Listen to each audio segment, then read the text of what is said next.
Welcome to the Trauma-Informed Lens podcast. Each week, Matt, Curt, Jerry, and the occasional special guest explore how the trauma-informed paradigm challenges traditional beliefs and approaches concerning a wide variety of areas. This podcast addresses psychological trauma in an educational manner and is not designed to replace mental health treatment. If anything in this podcast makes you feel uncomfortable or anxious, please talk to a mental health professional.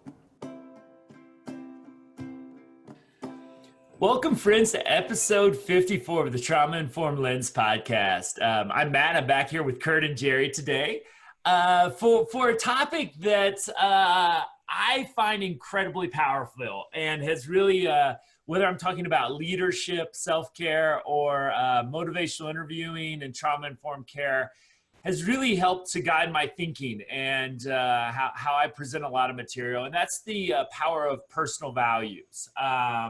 And how they kind of help us, and hopefully we can help by utilizing some of this research, help people sort of find the rules that they live their life by, sort of the core to who they are as a person. And so we're going to explore this topic.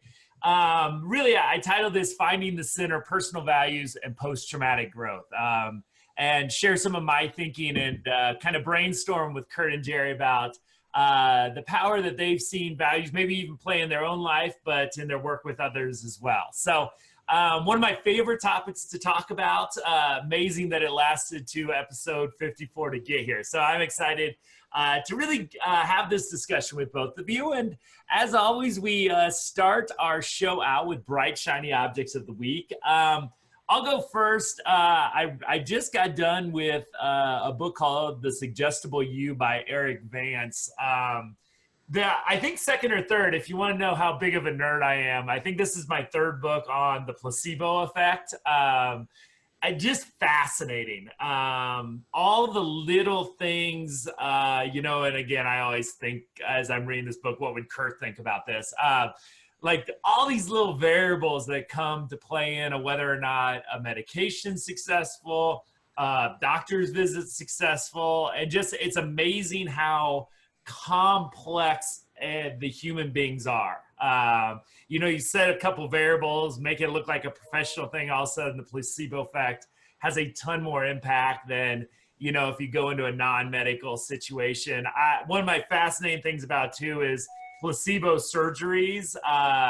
They talked about, they used to do, before it kind of became unethical, they just would cut people's knee and actually got as good as outcomes with those people long-term than they did with people they actually did surgeries to. And placebo pacemakers actually perform just as good as regular pacemakers. So all this stuff, just to me, I can nerd out about the placebo effect forever. But again, Eric Vance, Suggestible You, really goes good, not just with the placebo, but a lot Eastern Chinese medicine, acupuncture, looks at a lot of different things in a really cool way. So it's an enjoyable, well-written book. And if you are a nerd of the placebo effect like me, you will really love it. So that's mine this week. Jerry, what are you thinking about? Not the placebo effect.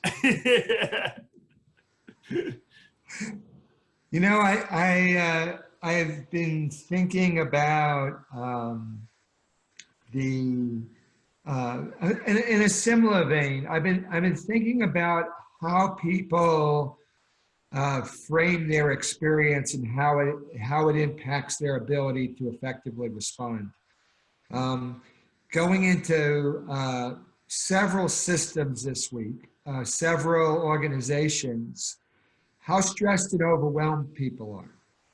And when people are stressed and overwhelmed, how narrow their perception of problems are and how limited their sense of accessible resources are.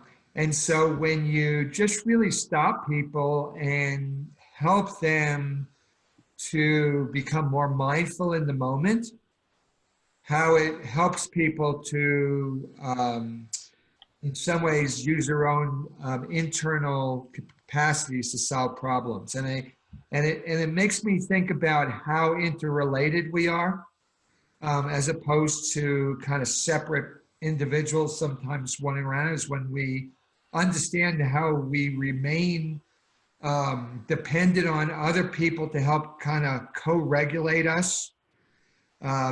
It really is amazing to think of a relationship as being flexible, and sometimes we're able to be kind of independent, and sometimes we need co-regulation, and sometimes we need total regulation of by the structures around us. So I want to kind of recognize that this week for our listeners, is to kind of get a sense of what do you need, right? If I'm having a hard time, how do I connect with something, whether that be another person, or whether that be something in nature, or whether that be a change in the environment, but really, how do I get myself back in a regulated state that I can kind of respond to the demands that, as we talk about self-care on these episodes, of just kind of being more mindful of being absent-minded sometimes. Absolutely. Absolutely. Curt, what about you? What do you think about this week? I got a good story.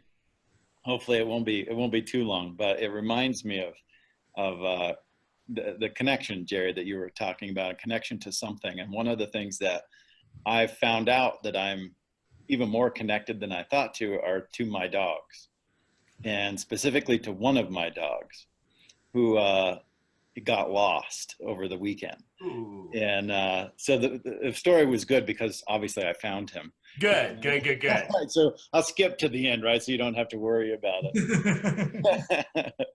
So I've been moving for about the last 2 weeks, and I had a load of things in my car, and both dogs in the back of my car. One is a border collie and one is a white boxer.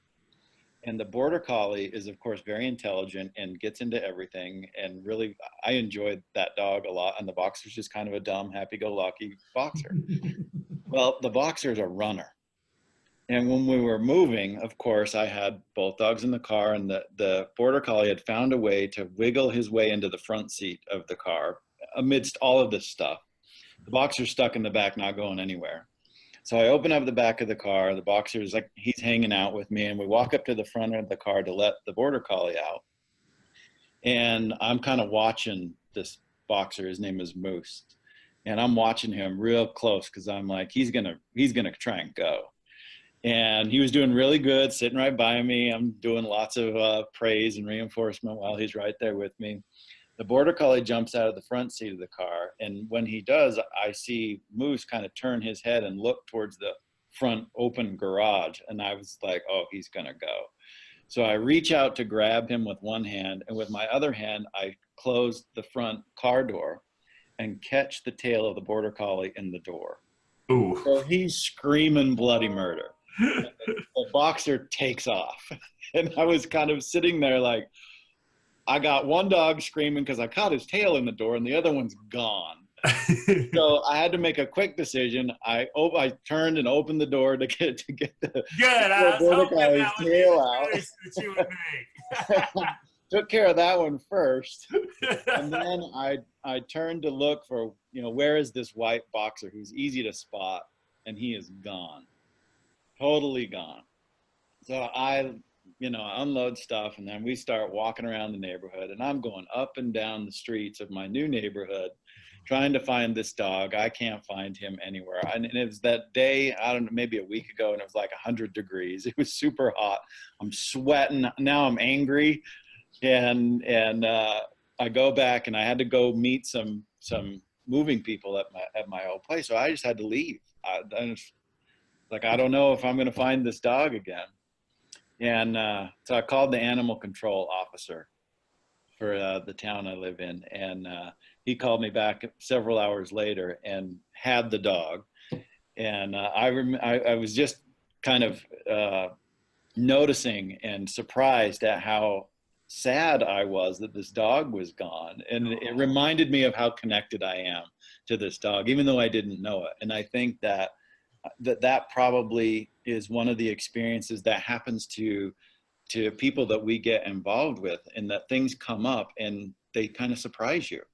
and you have emotional experiences that take you a little bit by surprise, and you're trying to put a story to it, and you're trying to figure out, why am I so connected to this dog? Or why do I miss this thing? Or, you know, why am I having this emotional experience? And it just reminded me of that. And certainly the nice animal control officer was very regulatory to me. Actually, I was mad enough by that time. I found out that he had picked up the dog about 10 minutes after he got lost, after I was looking for 3 hours in the hot sun. So, and I said, where is he? He's like, he's in jail. And I said, good, leave him there. I will come pick him up a little bit later. Maybe he'll learn. Let him think about what he did. That's right. Let him sit there and think about what he's done. But I was really happy to have him back. And was he happy to see you? On the experience of how connected I felt to the dog and the loss that I felt when he was gone. It reminded me of how important it is to be curious about the emotional experiences that people are expressing to us when we're engaged in bouts of treatment with them, or interacting with people who are looking for housing, or, you know, a variety of different ways that we may be interacting with others. And that part of being trauma informed is having a patience and a curiosity about the emotional experiences of others, and try and make some sense of those. And it's great timing if you're watching us on videos. Jerry's dog makes an entrance. So introduce your dog to us, Jerry. Yeah, well, this is Pepper. This is it. Pepper was rescued out of Houston during the flood, so he needed to stay with me, but he heard dog. I think he came to find out what was happening here. Great story, Curt. I love. So you had an inside the skin experience when you realized you were connected. It even came outside the skin a little bit. I've heard this theory kind of jokingly put forth, but if you think about it, you know, you could make a justification that dogs have actually crafted us over the years by rewarding our behaviors so that they could kind of live the good life while we go out, get a job, feed them, pick up their poop. I mean, it's not a bad theory if you think about it. We've had this connection with these animals for tens of thousands of years now, and it's, yeah, makes me chuckle when I look at my own dog. So yeah, one last thing before we jump in. I've got some swag on today. So I've visited a couple weeks ago my friends at the United Way of Metropolitan Nashville. Great folks down there, and they gave me a t-shirt. So Live United, representing all our new friends and listeners in Nashville from that great training that we did. So always love the swag if you want to send it my way. So, all right, let's get into values. So I want to, Tony Schwartz, who's one of my favorite authors, wrote a great book, I'll put it in the show notes, that really helped me think about self-care in a good way several years back, and he's written some other really good books as well. He has this great quote on values, which is central to his thinking as well. He says that deeply held values help us to avoid being whipsawed by whatever winds happen to be blowing around us. Values provide an internal source of direction for our behaviors. And one of the things that I've really thought about this, if you're familiar with MI as well, they really say that cognitive dissonance, or that what is often called used stress or good stress that leads to action to make a positive change, is really created when we realize that our behaviors are out of line with our values. And I think it's a great model. And it also made me really realize that clinically, until I got sort of the MI perspective, I never really thought too much about values. In fact, I had to read about it in about 5 or 6 books by authors that I really like, that you should write down your own values. Didn't want to do it. Kind of seemed like a self-help thing. But then, you know, I think Daniel Siegel said do it, and a few other people I really admire said do it. So I did it as kind of a test it out before I would use it programmatically with anybody. And I was really just thinking about what is the core of who I am. What are those 5 to 7 kind of things that really guide me was a really powerful experience. And as most of our listeners know, when I do something, I usually nerd out about it. So I would send these via this email device to my inbox every morning. So I really memorized them over the years, and I started my day out with those in front. And over the years, my behaviors changed dramatically because of them. And so I just kind of, as we think about, as part of the trauma recovery process, where usually somebody's personal narrative often gets pretty destroyed by especially repeated traumatic experiences, their sort of view of self and others and the world. I just, as we kind of start this exploration out, just kind of love to get your guys' initial thoughts from both your perspectives as why might it be valuable to spend some time to help people explore the rules they live by, the values that guide them, kind of those core principles of who they are as a person. I just kind of wanted to get your initial thinking on this before we dive any further. So, Jerry, do you have any initial thoughts for us as we start this exploration? I'm thinking the first thing that comes to my mind is that developmentally, values is a pretty sophisticated concept, right? That's kind of mediated by the part of our brain that can think about the future, think about what we want, think about how to kind of organize ourselves. And that for lots of our clients who come in, who in some ways their traumatic experience is kind of identifiable, is something happened and that they have these kind of evocative cues that kind of trigger them. Having values and having something to organize their behavior, to kind of look at it, could be a really helpful way to help people organize, right?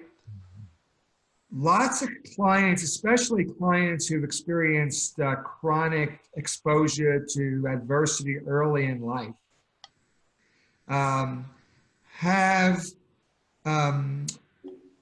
really dysregulation at a lower part of their brain, their physiology, their arousal systems, their inability to kind of focus their attention where they wanted, and it's always focused on survival. Is values, I have found, either are really difficult to help as organizing,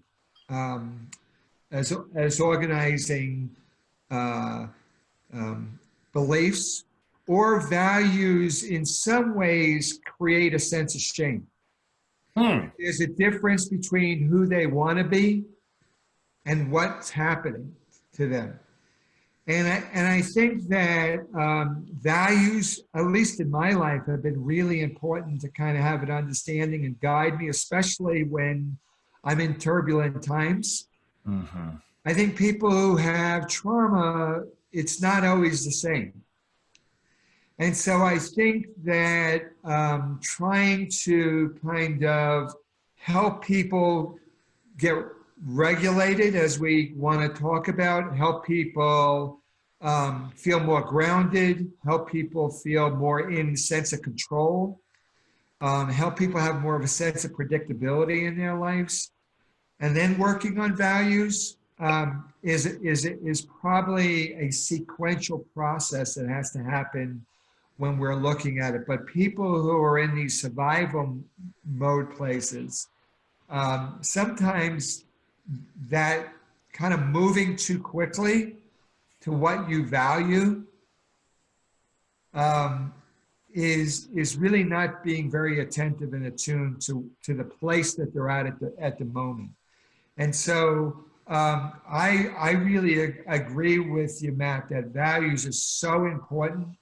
And values are often so connected to our relational experiences of what we found important and valued and how we got a sense of worth. But with that being said, thinking about it in the sequence of therapeutic growth is, where is that step going to be important to kind of bring into the process? Yeah, and that really, I think, speaks to too how I, in some ways, looking at changing behaviors. As I think of this as both an MI piece and as sort of part of that post-traumatic growth. And I think you put out a really good point.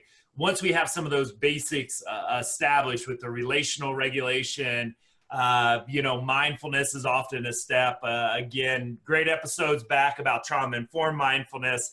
That if you haven't looked at them, we got some great episodes back there. But yeah, once we get some of those pieces established, and I think a little bit that personal narrative starts to shift a little bit, that this could be a really reinforcer potentially for that. I think that's a great point. Curt, I wonder, as I always am fascinated with what your thoughts might be.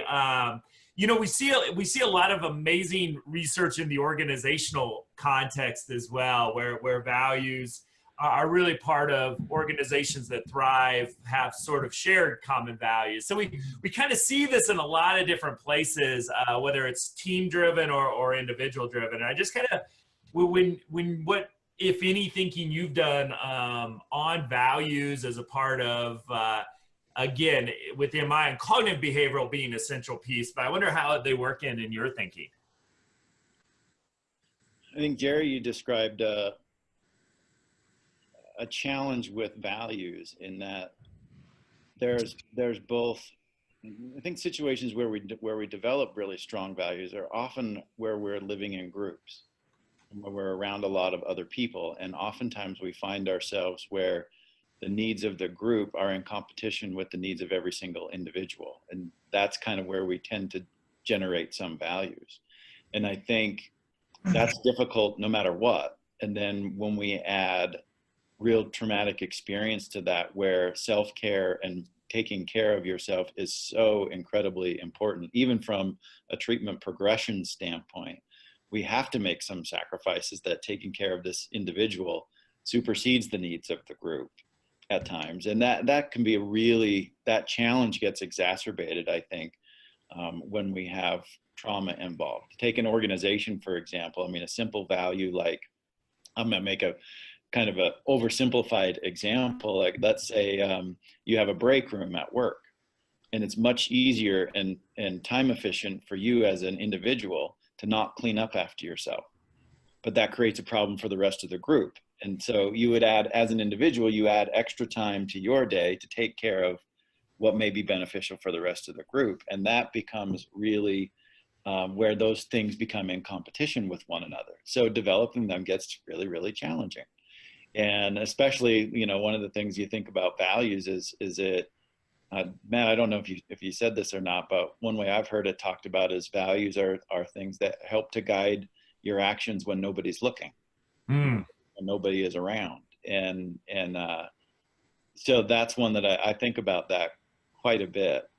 And that is an experience that I've found in treating a lot of teenagers and adolescents who have had traumatic experience. It oftentimes really is difficult to develop group related values, and the value kind of needs to be shifted more towards every individual has something that guides their behavior more than the group as a whole. I think group as a whole becomes really challenging.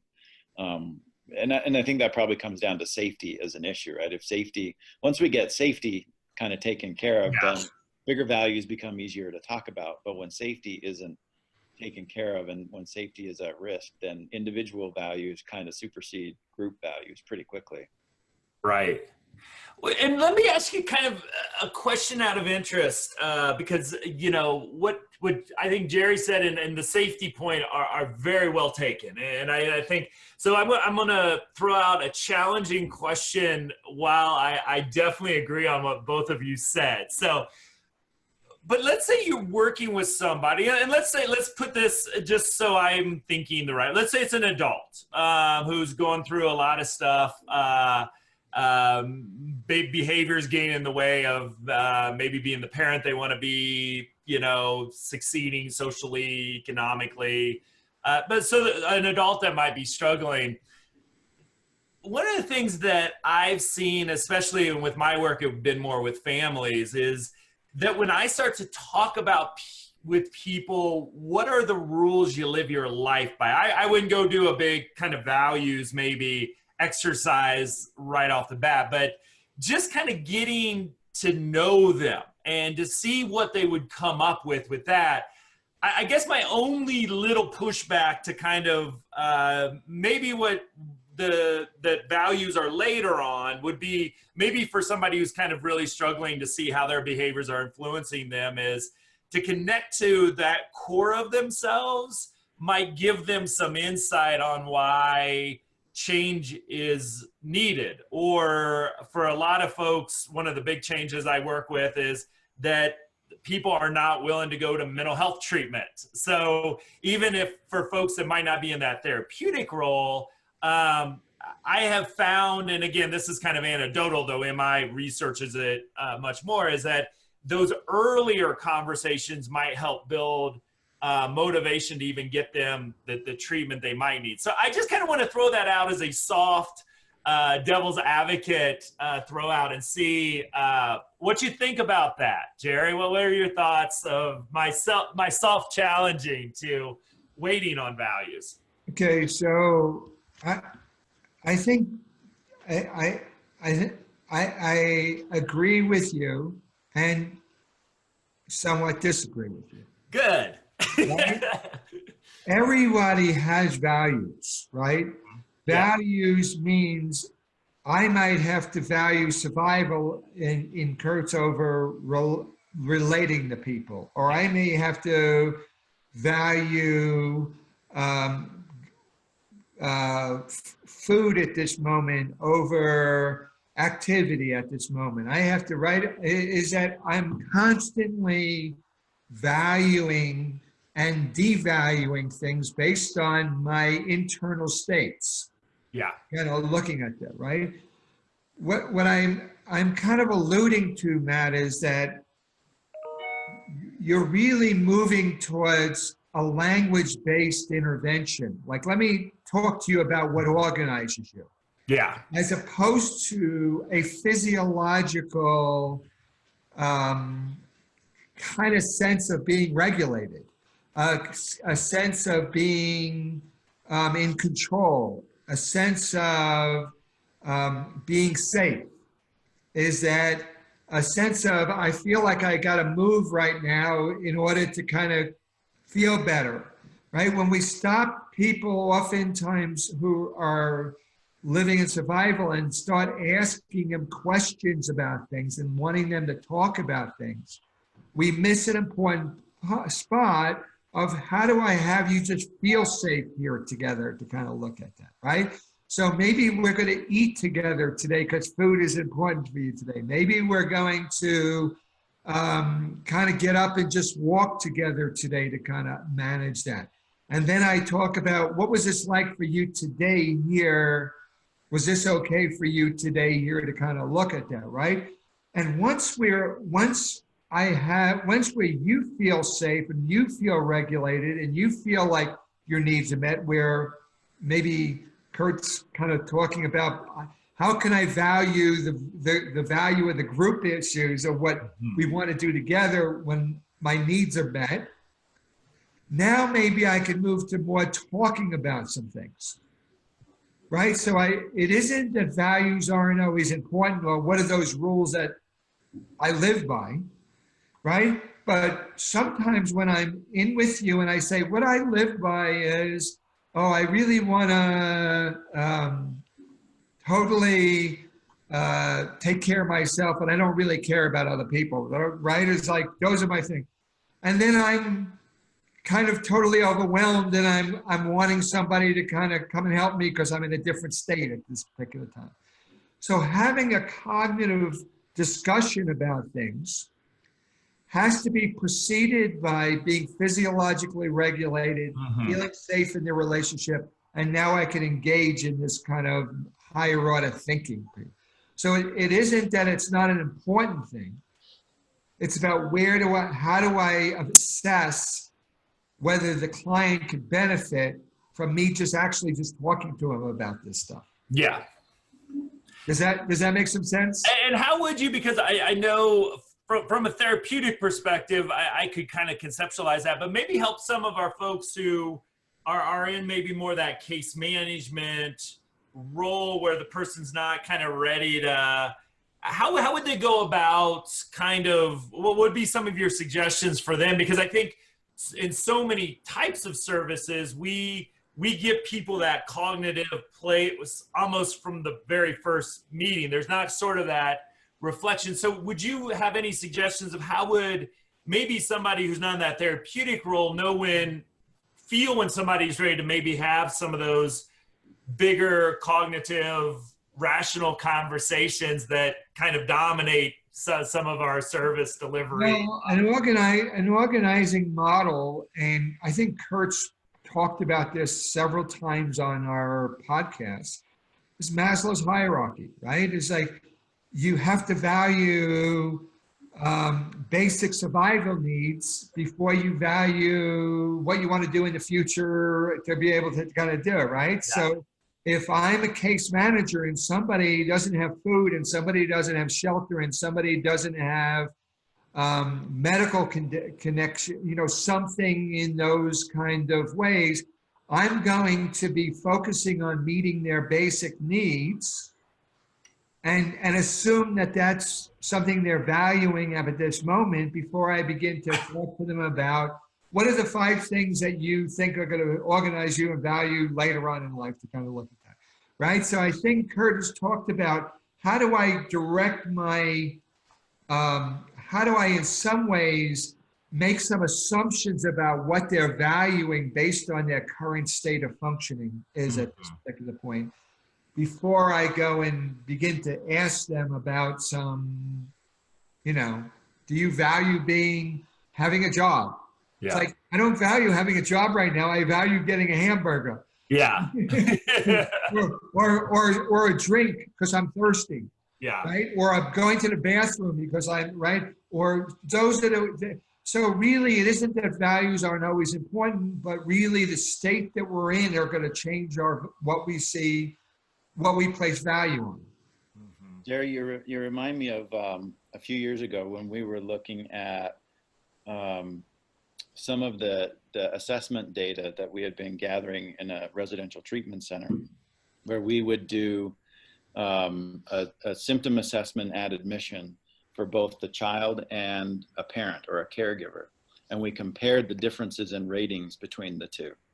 And then one of the areas of the assessment that we used had both internalizing problems and externalizing problems. And I think this was some actual research that you had done previously, if I remember correctly, that there's a difference in rating based on what we kind of have access to, right? So the child, him or herself, would rate internalizing problems or inside the skin symptoms much higher than externalizing, whereas everybody around that child would rate externalizing problems much higher. And one way we would think about that, right, is that the child's the only one who has access to what's going on internally, right? So they're the only ones who can report on that. What everybody else can report on is what they see, which would be all externalizing behavior.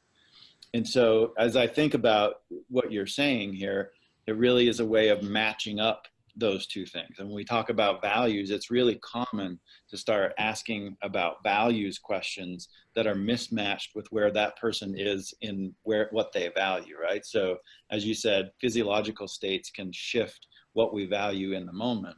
And oftentimes as external, as a provider, a case manager, a therapist, or whoever's involved with this person, right? We start thinking about the future much quicker than they do.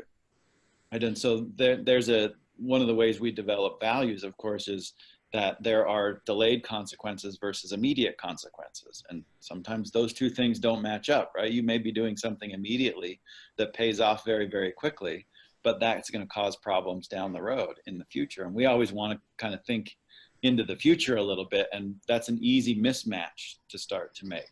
And we would find the same kind of thing with internalizing and externalizing. when parents always want the child to change what they do, the child wants to feel better. Mm-hmm. And that I found that repeated in case by case, over time for a lot of years now. Matching those two things up is a pretty interesting and a very valuable process of being engaged with anybody who's experienced any kind of trauma. Right. I think that, this discussion's raising an important piece, right? Because at some level, that's what that is the whole concept of homeostatic mechanisms are about, right? Is as I get hungry, food becomes more prevalent in my environment, right? Because I need food to get me back to a homeostatic state. I need calories to be able to do it, or I need fluid, or I need oxygen, right? To kind of look at that. And so when I'm attentive and attuned and responsive to my own body, that my body sends me signals that basically what's important to kind of look at, right? So that's a really healthy, responsive system that is trying to maintain some equilibrium. But oftentimes, I think to the point of values, we can mislabel or misinterpret signals internally about things that we need that aren't really connected to what is going on, right? So we'll oftentimes say in trauma, I could overgeneralize that every time somebody raises their voice, there's danger, right? And my body goes, and so I now prioritize being safe, whether it be running away or being aggressive, as a solution to that dysregulated state. So that I don't have a top-down kind of way to say, oh, this signal isn't correctly. I automatically do what I always did and kind of do, right? And so balancing out, kind of helping people be attuned to this natural state changes when they're needed, but also having some things that we value sometimes more than what our body's telling us. Mm-hmm. Right? Mm-hmm. And so I may be getting anxious and I may be getting frightened because being in this interview with this guy reminds me of that when I was young, my dad used to really be mad at me if I wasn't performing, and so I got all anxious. But I can use top-down kinds of values, and I value this job now more than I value this anxiety that I kind of look at, right? And so I think that sometimes being aware that our state changes, but sometimes we can use values to actually regulate our states. Mm-hmm. Yeah, and that's what I'm look at that. Yeah. But again, is what are my internal and external resources to be able to do that? Yeah. But I think, Matt, that why I was agreeing and disagreeing with you is it's important to kind of create some vision of what is my desired outcome that I would like, mm-hmm. and how is somehow, which I think is what motivational interviewing kind of taps into, right? Yeah. But we know that motivational interviewing doesn't work with clients who are so dysregulated they can't access the kind of tip. So both things, it isn't one is right and one is wrong. The question really is can I access mm-hmm. that part of me that I can use to help regulate me, to help me make that decision? And can you, as my co-regulator, remind me and help me to kind of do some of that looking at? So again, is like we always talk about it, this isn't a yes, values are good, and no, it's not. It's the dilemma of how do I balance out physiology so that people can access their values, and how can I use values to regulate the physiology to kind of, So they're both important variables, and I think that's as we look at this, is how to sequence that with our clients so that it's most useful for them. Right. Yeah. Does that make sense, Curt? Yep. Yeah, Curt, I'd love to get your, so what Jerry's, because this is kind of my, and I love the dilemma that we're having this in of the win, because I think that the timing piece is critical. But I'd love to get, because this is sort of, Jerry made my point probably better than I can make it, is having that as, I think in our helping positions, help supporting thinking of values, hopefully gives people, again, that top down. I love the concept of sort of the moral compass. And again, if you're in survival mode, may not be doing much top down regulatory stuff. But I think, especially from the behavioral perspective, I know when I listed my values, I had to look at life differently. And again, I think that in some ways that's the power of, you know, using that as sort of that top-down modulation when thinking about behavioral change, or whether or not my family should go to mental health services and that sort of thing if they're not already connected. So I'd love to get your thoughts on values as a potential, again, when a lot of other variables are in place, a top-down motivator for change. It works really, really well, actually, at the right time. In the behavioral world, we call that rule-governed behavior, which is different than what we call contingency-shaped behavior. The experience that generates the two is very different. Can you define both of those? Because, Right, so contingency-shaped behavior is when you actually contact or come into experience what happens after you engage in some behavior. So I'll give you an example, a painful one. Let's say you go stick your finger in a light socket and it hurts. You never do that again. You just contacted the contingency of sticking your finger in a light socket.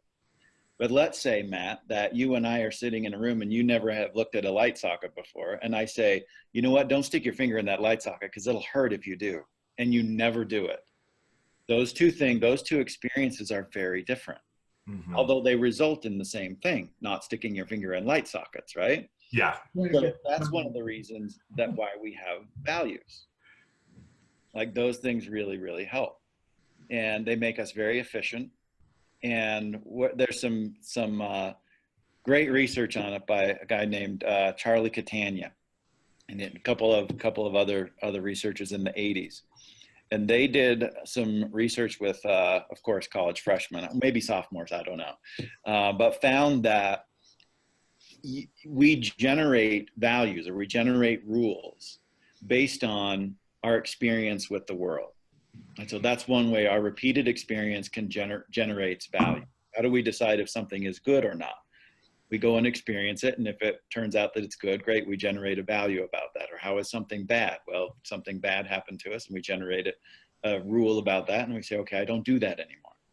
And so that's one way that we start to generate values in a very basic form. What these researchers found is that they basically set up two competing contingencies or environmental arrangements where they gave students the opportunity to engage in a response. And this is really oversimplified. So what they did is they allowed students to engage in a response that earned them a physical reinforcer. I think they used a little money, if I remember right, a little coin or something like that. It may even been an M&M, I don't know. And so what they did is all of these reinforcers were delivered on a certain schedule, on a time-based delivery, or on how many times they engaged in this response. Right, so either it happened, you got a reinforcer after every 30 seconds of engaging in this behavior, or you got it every 5 times you did this behavior. And what they did is about every 15 or 20 minutes in this experiment, they had somebody give the students a piece of paper and with one question on it, which said, how do you earn reinforcement? This experiment. And the rules that they generated basically matched the schedule of reinforcement. Right? So they said, I press it 5 times, I get a reinforcer. Or I wait for about 30 seconds and then I press it and I get a reinforcer. So they then assigned a secondary reinforcement contingency on whether or not the rule that got generated matched the actual schedule. Right, so now you had two contingencies. One was contingency shaped, the other's rule governed.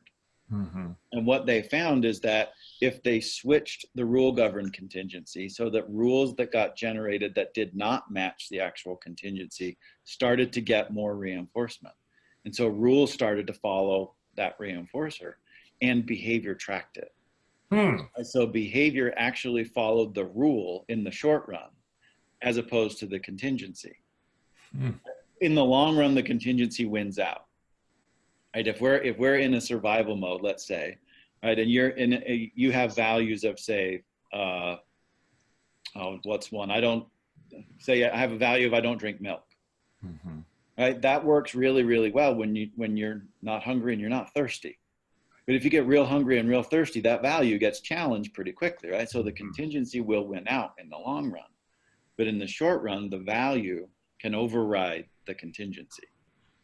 And that's that can be really tricky. Yeah. And when not to do it, and when to use it, and how to use it effectively, are really fine kind of discriminations that have to be made in your interaction with any individual.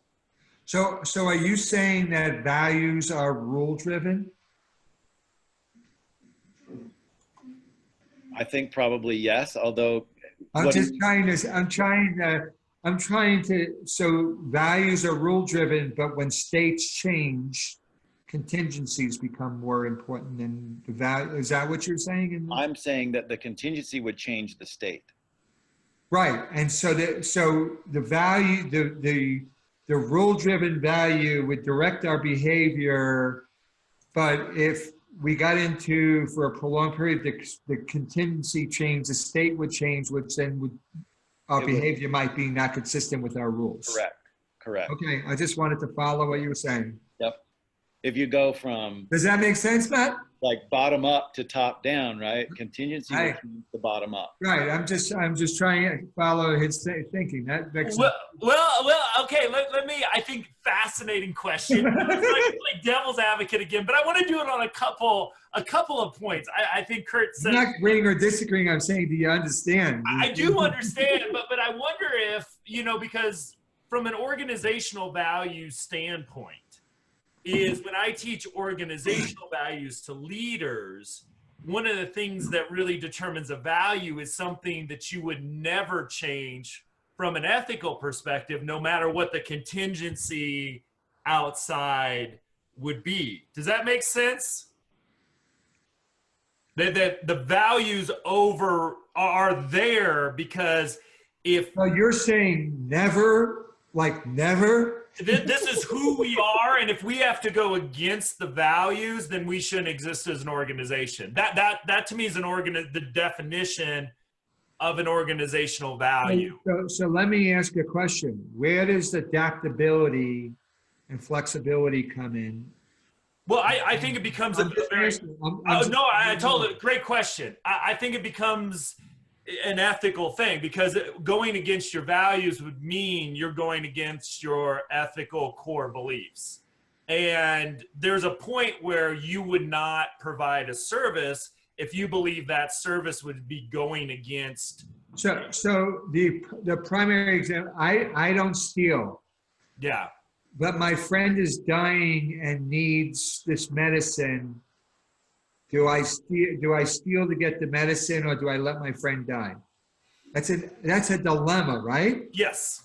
Does that mean I never change based on it? I say, no matter what, I just I let him die because, or do I in some ways rationalize and change my thinking and say, well, in this condition, stealing is for the benefit of my friends, so it's consistent with my values. And I'm just saying is there are dilemmas. Yeah, dilemmas. But then you're having what I teach leaders is having a values-based decision-making process. So when you have those dilemmas, what decision, if I steal and my friend lives, or I don't steal and my friend dies, then your values allow you to look at that dilemma from a values-based perspective. But here, let me throw another thing out here, because I think Curt's example was a real good one as well. Because I think in treatment, and you push back, but I think you'll agree with me at least on this point. A lot of times when we ask people eventually, potentially to talk about their trauma, some folks do this in the intake. When we ask people to go back to engage in healthcare, if they've had negative experiences in healthcare, when we ask people to engage in a helping relationship in the system, for a lot of folks that we do that, it's like asking them to stick their finger in the electrical socket. Does that make sense? Because they've had such bad experiences with other people. And that, to me, in many ways, is where the power of values comes in. Is, hey, every time I've made myself vulnerable in my life, I've been hurt or traumatized by another human being. And I know some people internalize this feeling. It may not be true for every single person they've met, but you know, the personal narrative relationships become harmful. So in some ways, we have to help them, at least this is my argument, we have to help them find what it is about themselves, what is about their resiliency, their values, that will allow them to do something that they're going to assume is painful, to hopefully live a life better in line with those values. Because for a lot of people, engaging and making themselves vulnerable and helping relationships is like sticking their finger in that electrical socket for them. And I see values as a way to help them find the motivation and the moral compass, moral courage, however you kind of want to label it, different authors do, to engage, to take that healthy risk. A day of sobriety might seem like, if you've talked to somebody about withdrawal, stick in there. I would guarantee you there's a lot of people struggling with opiate addictions who would much rather put their finger in an electrical socket than experience withdrawal symptoms. So yeah, are values a way to help people take those, to find a deeper level of motivation to figuratively stick their finger in an electrical socket?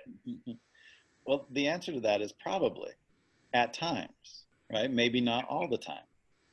And so one of the even things, go back to your point about thinking about values as immovable kind of objects, right? Mm-hmm. Which I would challenge. What I would say is that the reason why you even have a discussion about a value or not having a value is the existence of a dilemma, which means that there might be two different ways to go.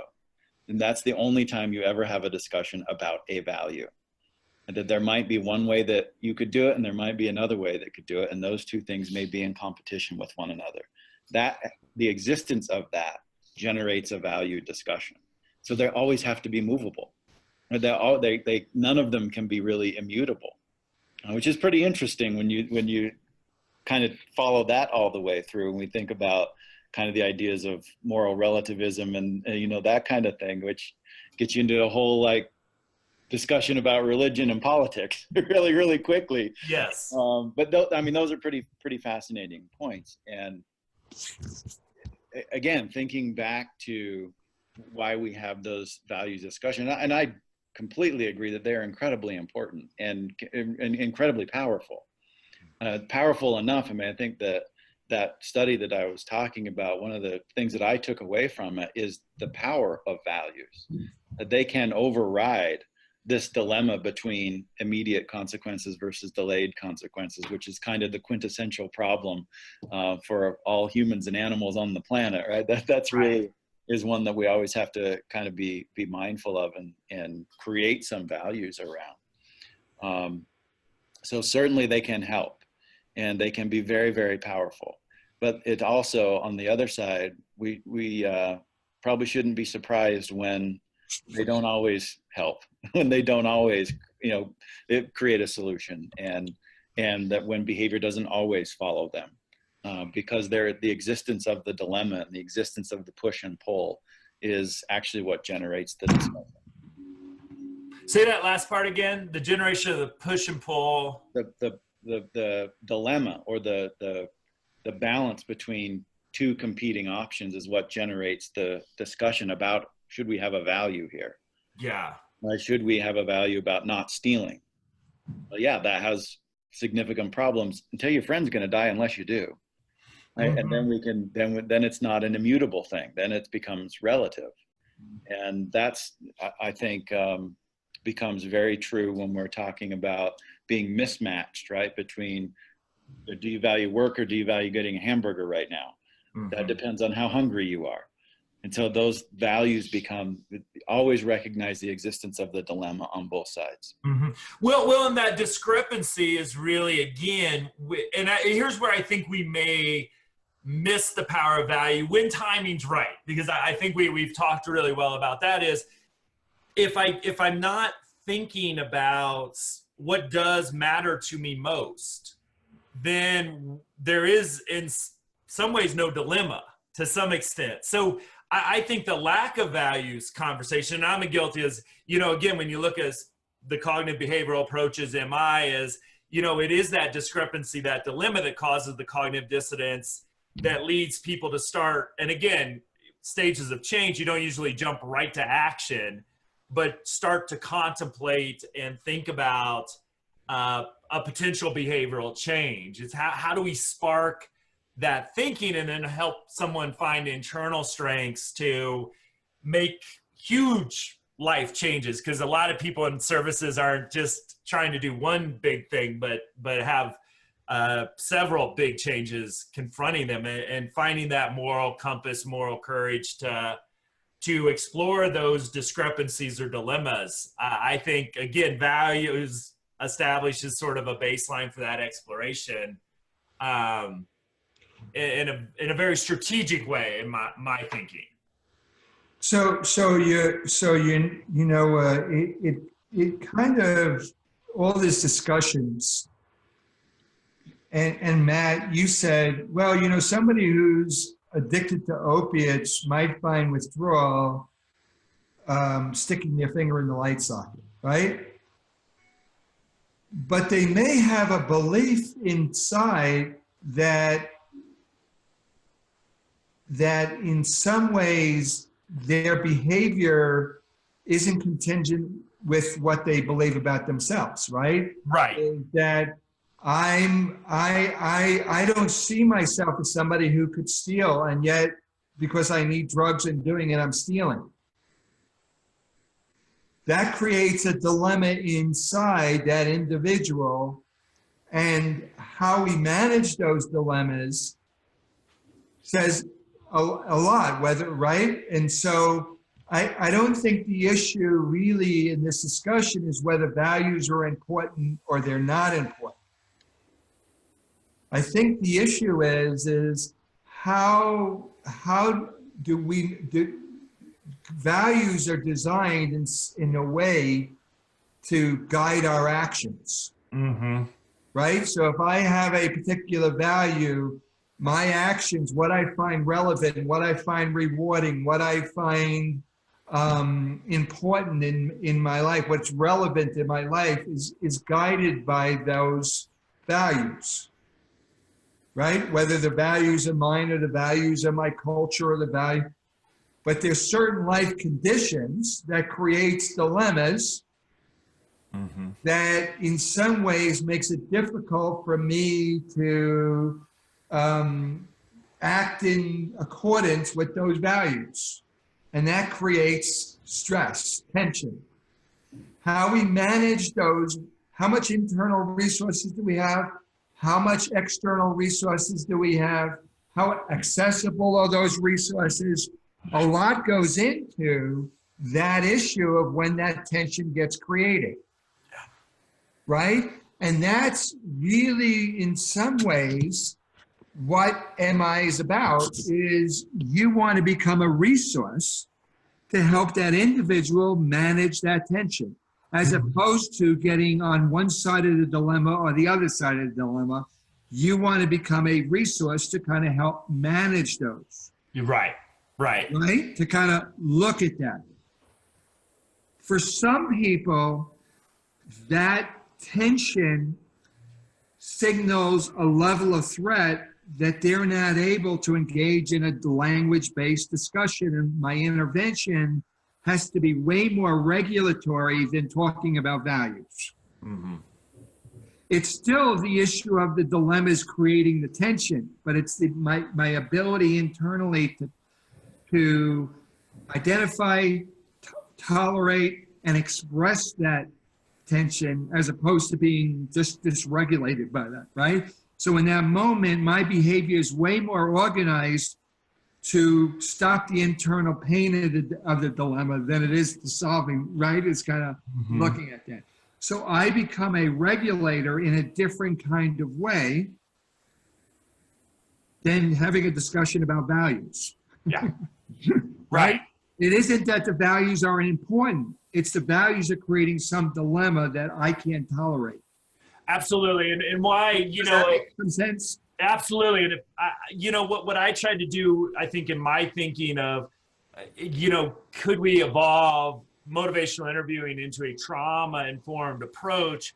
Really, you've got this really great structure about how you keep, you know, identifying ambivalence, cognitive dissonance, hope, and then, you know, what if I've had anything, I think, to the discussion is I put mindfulness, and I think in our concept, regulation is because that's what, whether we're doing mindful breathing or whether it's the relationship thing, how do we help people regulate and so they can have that, as you've said many times, Jared, and I think point well taken, that cognitive discussion. Because again, I always like to say in that cup analogy, if somebody's body is filled with stress and you ask them to consider a life change, you're probably going to dysregulate them totally, and nothing positive will get done, including they'll have a negative experience in care. So really thinking about it from a stress-based perspective of how, again, how do we help regulate? How do we help them have some, you know, awareness of, to take a look at this with, you know, regulating the amygdala and all that stuff. Again, probably a combination through maybe some movement, mindfulness, and again, that relational piece, which is right. So if you're talking to your case managers, you're talking to, I would be thinking about where my client is on the arousal continuum. right. Are they in a place where they're alert and engaged in their access, or are they in a state in which they're hyper-vigilant to potential threat and are doing it, or are they frightened, or are they in terror, right? Yeah. My intervention has to be matched to the state that they're in to help them get back. So if they're in a regulated state, I can actually help them hold this dilemma because they have the internal capacity to do it. But if they're already overwhelmed, my issue is how do I help them regulate instead of trying to manage dilemmas? Yes, absolutely. That, don't add more stress to a full cup. So people really have to be doing some assessment about what is the current state of my client when I'm interacting, and what do they need from me as a support. Great. Right? Is it helping them talk about the dilemma that they're facing and holding both sides and kind of doing it? Or is it helping them to kind of feel more grounded, more settled, more secure? That at this particular point becomes more important, so that the value that the case managers must have is to value the relationship more than the outcomes. Yeah, absolutely. Yeah. And support that 1000%. Because right? And research bears it out, whether we're talking about post-traumatic growth or behavioral change, the quality of the relationship is often, in most studies, the number one predictor of those two things, or at least the efficiency of that gain. And so, you know, I think in the ideal, we have these values no matter what happens. This is the way we live our lives. Yeah. The reality of it is, unless you're the Dalai Lama or the Buddha, that there's dilemmas that come up that create some tension that we need to be flexible and adaptable. So there has to be some integrity, stability that stays the same, but flexibility about how we respond to those values. Yeah. Yeah, I know. I would, again, and if you have flexibility, you're in the dilemma. And so I think we're saying the same thing. But Curt, what's that smile about? Just listening. Yeah, what do you think about all this, Curt? I think there are, maybe this thought is on point. Maybe it's not. I think there are a couple of ways of thinking about values and generating values, right? So one way is to think about it in the prospective sense, that I want to talk about values with somebody as a therapeutic intervention to generate change going forward.